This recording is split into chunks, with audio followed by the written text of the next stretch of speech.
back from Atlanta in the Notsam studio, and there was no other choice because we have feelings. And why do we have feelings? Get your ones up.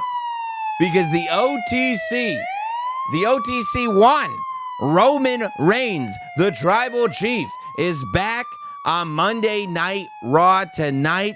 Roman Reigns makes his return on Monday Night Raw, and there had been so much speculation as to if and when Roman Reigns would be back. Of course, a lot of people expected him back for Summerslam, but at this point, I half was wondering if SummerSlam would be the return. You remember last year, SummerSlam was where Roman Reigns made his return during the Cody Rhodes Solo Sikoa match.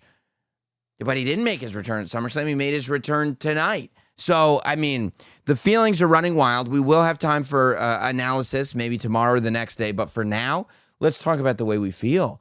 Coming off of Monday Night Raw, I had this vibe when we're in the ring and it's the end of this gauntlet and CM Punk has now won and Braun Breaker and Bronson Reed are piling up Jey Uso and CM Punk. And I'm going, I think something's got to give. This is no longer, CM Punk is going to SummerSlam with Gunther. He won the gauntlet match. So we are not setting up for a Jey Uso and CM Punk versus Bronson Reed and Braun Breaker match. And they're going slowly as they set this up. I can't imagine this is how we're ending Raw. I wonder how, just as I'm wondering, I go, Roman's not coming out, is he? Roman's not coming out. Yeah, he's coming out. He's coming out. Birmingham, Alabama is getting a treat tonight. Roman Reigns is showing up, and the minute that theme hits, everybody knows what they're seeing. Everybody knows what they're in place for. Everybody knows that the tribal chief is back, and the audience absolutely loses their minds. Roman Reigns, he gets in the ring. What does he do? The arena's going nuts. Paul Heyman is aghast. Paul Heyman can't believe what's going on in front of his face. He goes in. He starts beating up Bronson Reed and Braun Breaker. At one point, it looked like he missed the Superman punch on Braun Breaker, but then he did the absolute coolest double leg takedown I've ever seen, where he basically just grabs the two legs right out from under Braun Breaker, sweeps him up, knocks him right down, and then, of course, eventually, after that, hits him with the Superman punch. He clears out the ring. Now we've got Roman Reigns in there with a down Jey Uso and a down CM Punk. He helps Jey Uso up. There is an embrace between Jey Uso and Roman Reigns that you simply can't ignore. The look, the eye contact that they make with each other. It's a look that we haven't seen before, okay? It's not the original Bloodline look where Roman Reigns was kind of almost looking at him like a I'm in charge, almost in a paternal way. And Jey was like quivering under him. Whatever you say, he didn't even want to make eye contact, really. Almost looking at him through his eyebrows, if you've ever done that.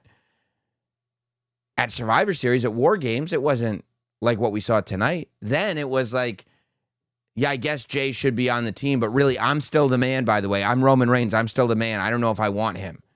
Now, Jey Uso is in that world championship conversation. For the first time, Roman Reigns was looking at Jey as an equal. And even more importantly, Jey was looking at Roman as an equal. Jey knew that he was an equal to Roman Reigns. And so I love that dynamic right away. And then CM Punk is looking at Roman. Roman's looking at CM Punk. Roman does not help up CM Punk. Here's the thing about Roman Reigns. Even as a babyface, even as this version of Roman Reigns, which is now removed from the bloodline, he doesn't forget, and he means what he says.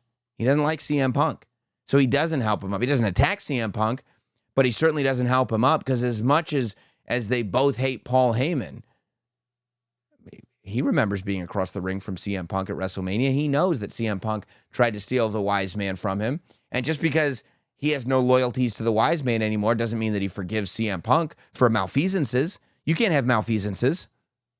So he does that. There's a tension still between Roman Reigns and CM Punk, which I think is amazing, because at some point we have to get Roman Reigns versus CM Punk. It's just too good.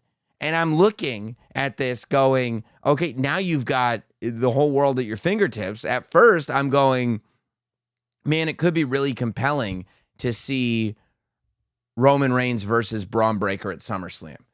But I think your SummerSlam match is going to be Roman and Jay versus Bronson and Braun. That's what my takeaway was. That's what my immediate thought was. Well, now that's all evened up and you've got it. And CM Punk is occupied with Gunther. Sami Zayn is out injured. You know what I mean? So you've got 2 and 2, even numbers, and we're good. And there's a million things you could do with it that way. You could have Jay and Roman just have a moment of triumph.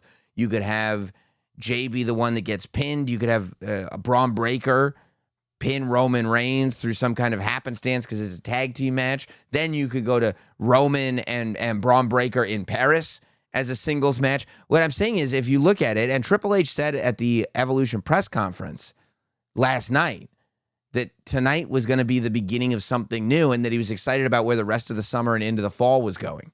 There's been a lot of talk about War Games matches, right? And I think some people are assuming that we're going to get another Bloodline War Games match. And I have said that I don't necessarily like that idea because it's very similar to what we got last year. We've already kind of settled that. You know what I mean? You see Solo Sikoa and his group of MFTs. He's not claiming the Bloodline anymore. He's not claiming to be the tribal chief.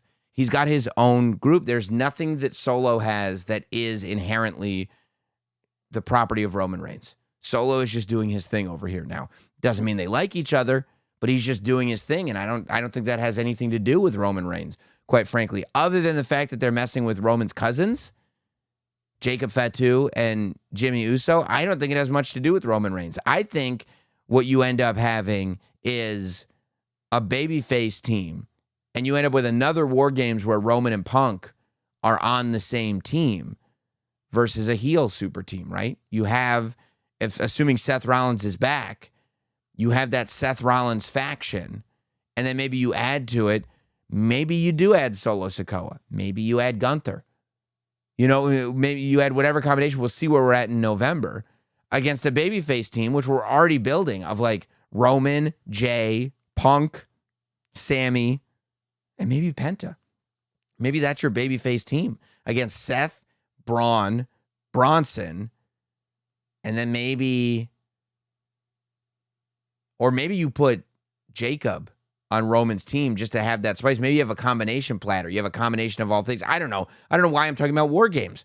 We're not even at SummerSlam yet. I'm already talking about War Games because I'm that excited about the OTC being back. And it really is. Like, bro, you can accuse me of being a Roman Reigns super fan. You can accuse me of glazing. You can accuse me of doing whatever you want to do. I'm not going to be ashamed of it because we're looking at this performer that every time there are haters, he's elevated and elevated and elevated. And I'm sure there'll be people in the comments going, that was boring, that was boring, that was boring. Listen to the audience. Listen to the reaction that it gets.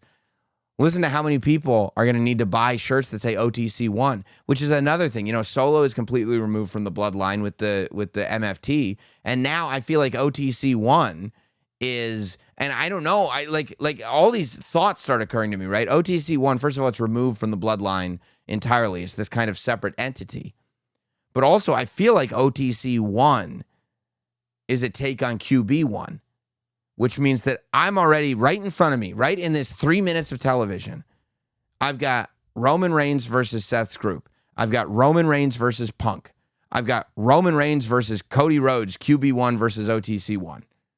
Who knows if the final boss is going to step back up? And now that Roman Reigns is back, are we going to get that Roman Reigns John Cena match? There are so many places that I want this to go. I can't even begin to put them all together.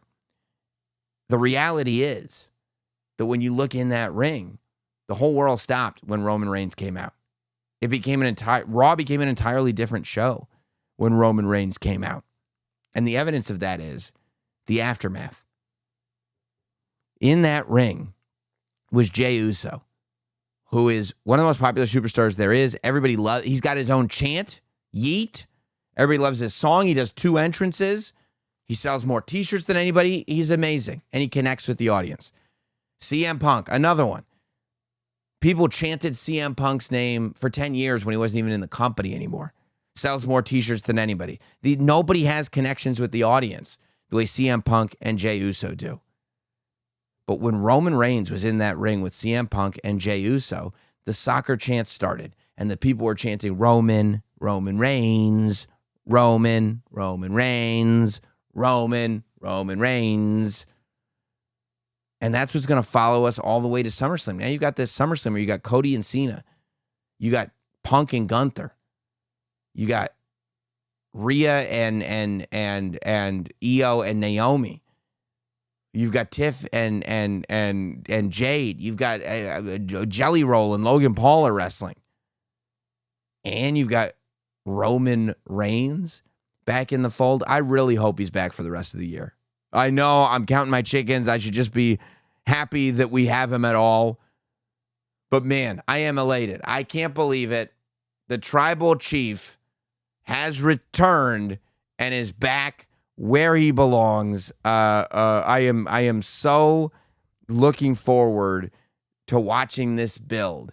And honestly, like WWE moves at such a fast pace. It doesn't always seem like they are, but they are. The roster has this turnaround, and it's changing, and it's changing. And Roman Reigns, when he takes off months at a time, it's like now, when he's back, it's like we have to see where he fits in to all of this. And if he's able to maintain that aura. I don't necessarily doubt at all that he's going to be able to maintain that aura, but I'm anxious to find out. We saw him tonight for the first time since the night after WrestleMania. Like, there's never been any comment or comeuppance for the fact that Paul Heyman betrayed him. Paul Heyman did the worst thing that Paul Heyman could do. He betrayed Roman Reigns. And since the end of April, he's been sitting fine. He's been having a great summer, all of May, all of June, most of July. He's been having a great time. 3 months of Roman-free living. Now, Roman is back, and Heyman is going to have to pay the piper, and Braun Breaker is, and Bronson Reed is, and this idea. I love this idea that Braun Breaker is the future, and he's ready to claim his throne now, except, unfortunately for Braun Breaker, Roman Reigns woke up this morning. And that's really going to throw a monkey wrench into his entire plan. We'll be monitoring everything as it happens. Make sure you're subscribed to our YouTube channel here. Make sure you're subscribed to the podcast, Not Sam Wrestling, wherever you get audio, Apple, Spotify, everywhere. And we're going to hit you within the next 24 to 48 hours with a full Not Sam Wrestling podcast that we haven't done this week because we've been dropping so many emergencies. But we're back. We're in the Not Sam studio. We're ready for it. I can't wait. Let me know what you think. Send those emails. And, yeah, we're going to break all this down. This is exciting.